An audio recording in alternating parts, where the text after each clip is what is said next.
नमस्कार, आप देख रहे हैं एसबीटी न्यूज और पेश है इस वक्त राजस्थान की बड़ी खबरें। राजस्थान में शनिवार को कोरोना के 612 नए मामले सामने आए। इसमें जयपुर में 167, जोधपुर में 140, अजमेर में 80, भरतपुर में 78, नागौर में 45, बांसवाड़ा 26, हनुमानगढ़ 25, राजसमंद में 24, झुंझुनू 18, बाड़मेर में 9 पॉजिटिव मिले, जिसके बाद कुल संक्रमितों का आंकड़ा 68,566 पर पहुंच गया है और वहीं 5 लोगों की इनमें मौत भी हो गई है। इनमें से जयपुर में 3, कोटा और टोंक में एक की मौत हुई, जिसके बाद कुल मौत का आंकड़ा 938 पर पहुंच गया। पीले रंग का कछुआ बेहद दुर्लभ प्रजाति का माना जाता है और यह आमतौर पर दिखाई नहीं देता, लेकिन दौसा शहर में पीले रंग का एक कछुआ पाया गया है। इस कछुए को भारतीय फ्लैप शैल कछुए के रूप में भी जाना जाता है।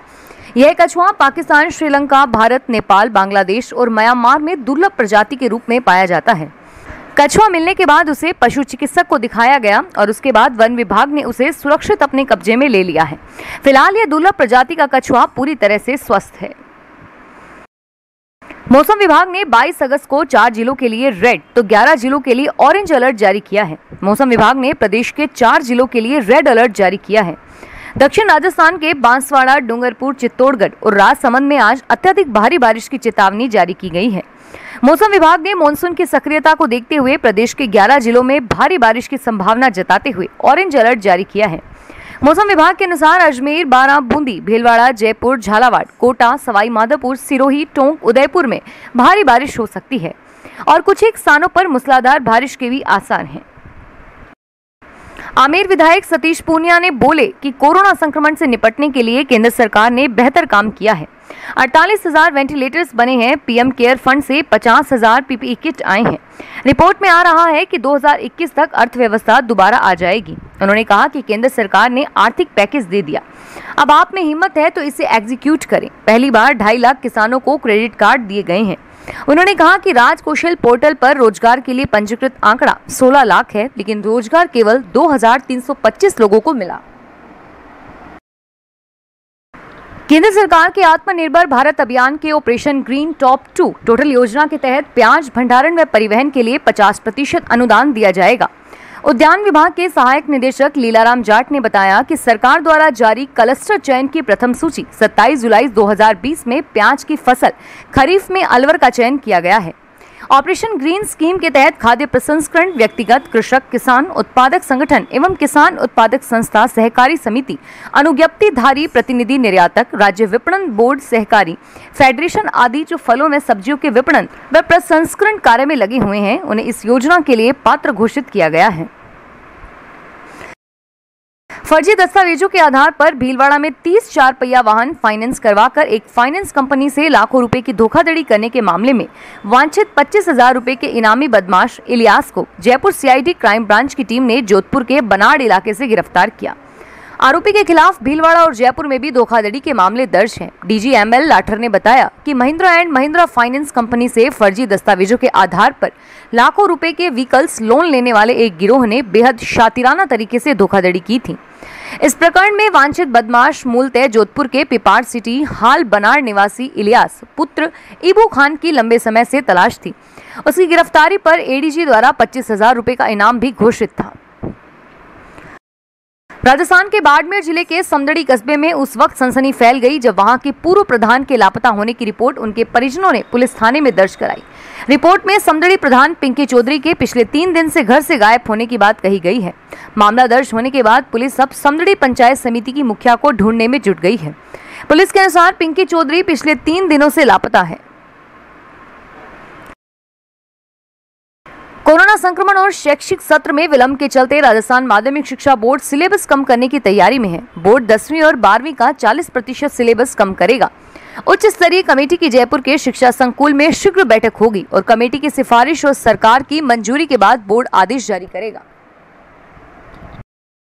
सीबीएसई की सप्लीमेंट्री और परफॉर्मेंस सुधार परीक्षा फॉर्म भरना जारी है। विद्यार्थी शनिवार रात तक 2,000 रुपए विलंब शुल्क से फॉर्म भर सकेंगे।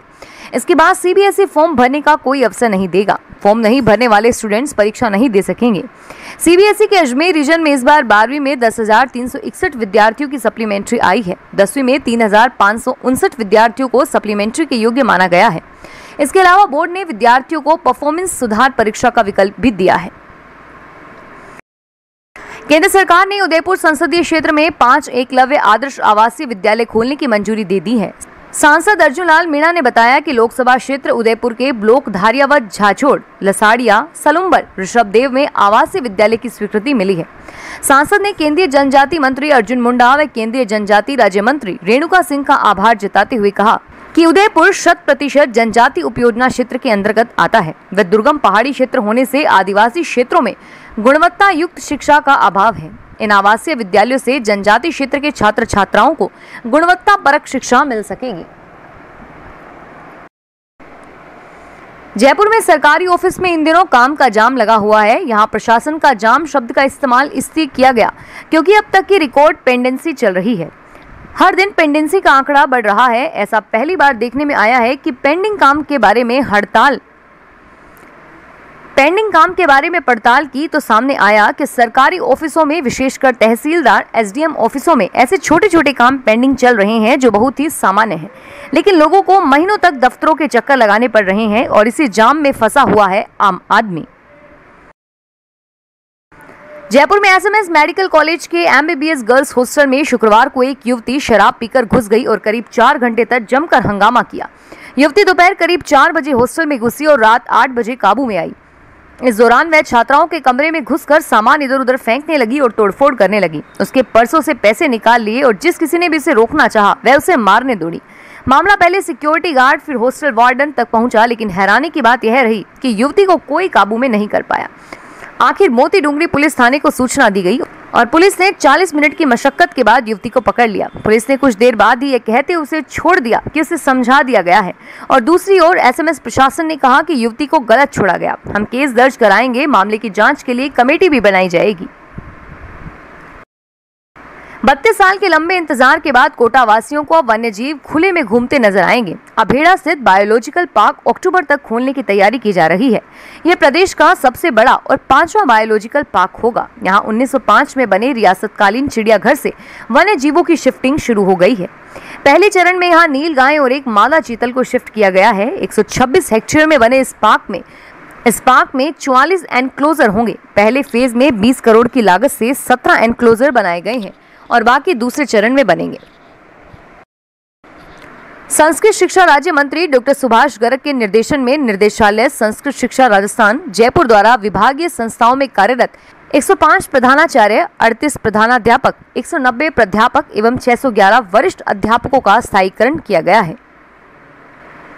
संयुक्त निदेशक संस्कृत शिक्षा ने बताया कि 98 वरिष्ठ अध्यापकों को पदोन्नति एवं इन संस्थाओं में कार्यरत 1003 तृतीय श्रेणी अध्यापकों के प्रोबेशन काल पूर्ण होने पर उनके वेतन नियमितीकरण के आदेश जारी किए जा चुके हैं। विधायक राजेंद्र राठौड़ बोले कि यह समय आलोचना का नहीं है, यह गंभीरता का विषय है। करौली में 5 आदमियों के पास फोन पहुंचा कि आप कोरोना पॉजिटिव हो, जबकि उन्होंने टेस्ट ही नहीं करवाया। हाईकोर्ट के जज के टेस्ट बदले, ये गंभीर है। कोरोना के डेडिकेटेड अस्पताल की कोर्ट ने गाइडलाइन जारी की है, लेकिन पालना नहीं हुई। कोरोना महामारी का इलाज के लिए बने क्वारंटाइन सेंटर यातना घर के दौर पर देखा जा रहा है। गाँवों में मरीज बढ़ रहे हैं, लेकिन सैंपल नहीं ले रहे। कोरोना काल में आम जनता ने बिजली बिल माफ करने की मांग की थी, लेकिन अब एक साथ बड़ी राशि के बिल दिए जा रहे हैं। फिलहाल इस बुलेटिन में इतना ही और फिर हाजिर होंगे तमाम बड़ी खबरों के साथ। एसबीटी न्यूज के वीडियो देखने के लिए हमारे चैनल को सब्सक्राइब करें और नोटिफिकेशन पाने के लिए बेल आइकन पर क्लिक करें। धन्यवाद।